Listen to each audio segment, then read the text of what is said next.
Hello and welcome to Common Sense. I'm your host, Kenley Hargett. Today's top stories include 2 Snellville teens tried to kill their parents in Georgia.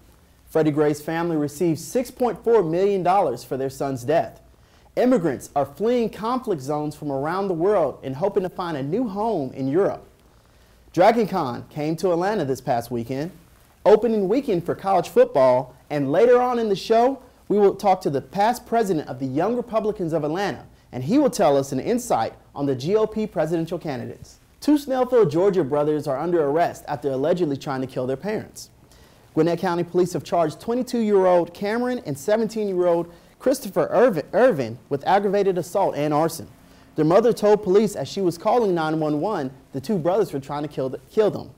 Before authorities arrived, both parents were seriously injured with stab wounds. However, they survived their injuries later at a hospital. Police say they have no motives for the attack, and neighbors say they were shocked to hear about it, and the family looked like they were just a normal family. Freddie Gray's family received $6.4 million. USA Today reports the city of Baltimore has reached a $6.4 million settlement in a lawsuit filed by the family. Freddie Gray, the 25-year-old black man, died in April after suffering a spinal cord injury while in police custody. The mayor's office says the settlement plan goes to the city's spending oversight board for formal approval. Gray's death triggered many protests in Baltimore that showed looting and arson. The 6 officers involved have pled not guilty, and their charges were false imprisonment and involuntary manslaughter. In immigration news, due to wars and other conflicts in their native countries, more than 500,000 people are seeking a new home in Europe. Economists from the Cologne Institute for Economic Research say the influx of workers will help rebuild their aging working class. Due to Germany's welcoming arms, pressure is being put on Britain, France, and Spain to let more immigrants in. People are traveling as far as Iran to find a new home. DragonCon weekend in Atlanta. The city of Atlanta hosted the annual DragonCon convention this past weekend.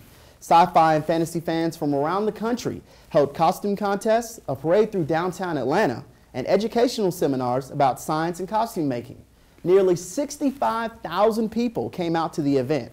My favorite costume was the man wearing a Goku Dragon Ball Z costume while riding a cloud around the convention. It was opening weekend for college football. The Georgia Dome hosted the 2015 Chick-fil-A Kickoff Classic between the Auburn Tigers and Louisville Cardinals. Fans from both schools packed the dome. The Tigers won the game 31-24. Other scores from Georgia teams include Georgia State falling to the Charlotte 49ers 23-20, Georgia Tech destroying Alcorn State 69-6, and the Georgia Bulldogs crushing the Louisiana Monroe Warhawks 51-14. When we come back, we will interview Christopher Sanders, the past president of the Atlanta Young Republicans, to get an update on the party's run for president. We will be right back.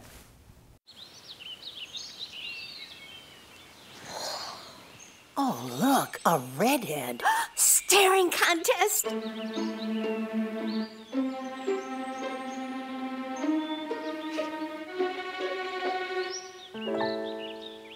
You still got it. I know. Come alive with the forest. The dad was cute. They were looking right at us. Visit discovertheforest.org to find a forest near you.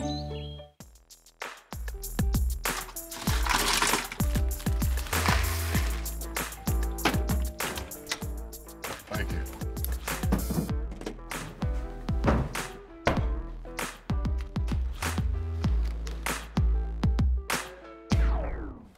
You got a king?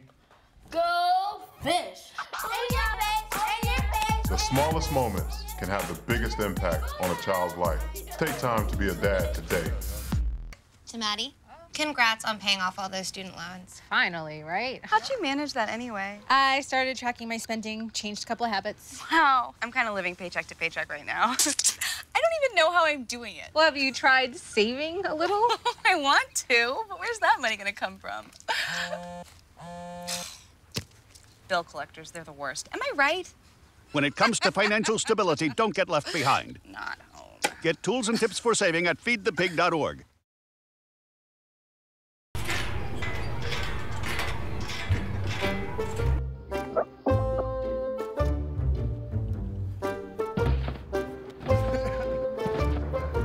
Ballerina.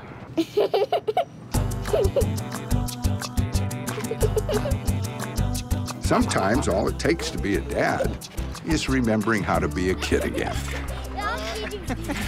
Take time to be a dad today. Welcome back to Common Sense. Today we have the Atlanta Young Republicans past president, Christopher Sanders. Christopher, thank you so much for coming today. Thank you for having me. So, the Republican candidates are in full swing, and we wanted to ask you, are Republicans happy about the quality of candidates for president this year?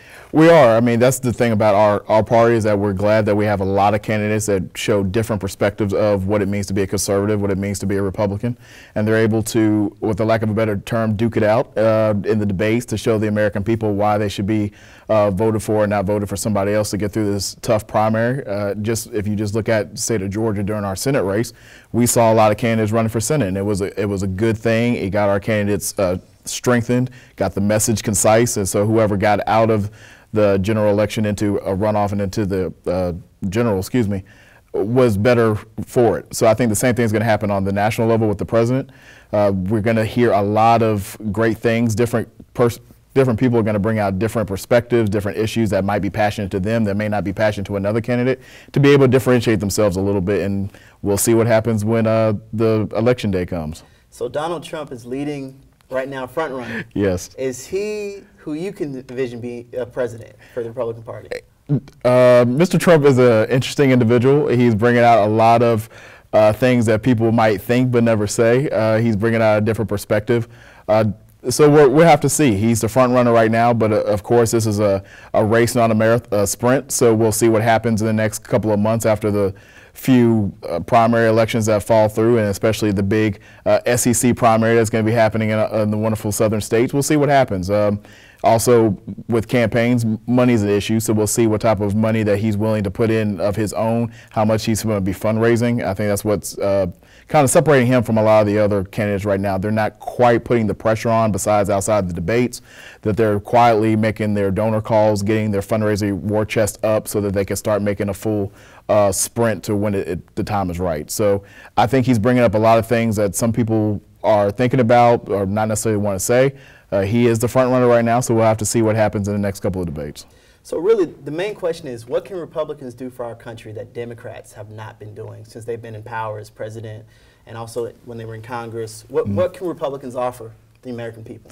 Well, Republicans, a conservative message is, from my perspective, is the best message that will help America to keep going forward and growing. We need to focus back on the economy, continue helping jobs grow, corporations wanting to set up shop here. We still have one of the highest corporate taxes of all the nations in the world, so we need to focus on that. We need to focus on getting people back to work and reducing our dependency on entitlement programs, making sure that our reputation globally is improved. And I think the next leader of the free world is going to have a tough chance, a tough thing on his shoulders to kind of talk about that and get our relationships back to where they need to be. So who do you want to win? Who's your candidate? Right now, I'm personally looking at Governor Bush out of Florida. I like a lot of things that he's done when he was governor. I like his message on immigration reform. And also the conservative message that he did and the things that he did in Florida, I think is a roadmap that could be laid out across the country. So we'll see. Hopefully he will be able to pull out of this and be our nominee going to the general election. But I'll be able to support, if for whatever reason he does not become our nominee, that I'll be willing to support whoever is our nominee going into the general election. Well, Christopher, thank you so much for your time today. Thank you for having me. And thank you for watching Common Sense. I'm Kenley Hargett. On behalf of everyone at CAU-TV, we hope to see you again. Good night.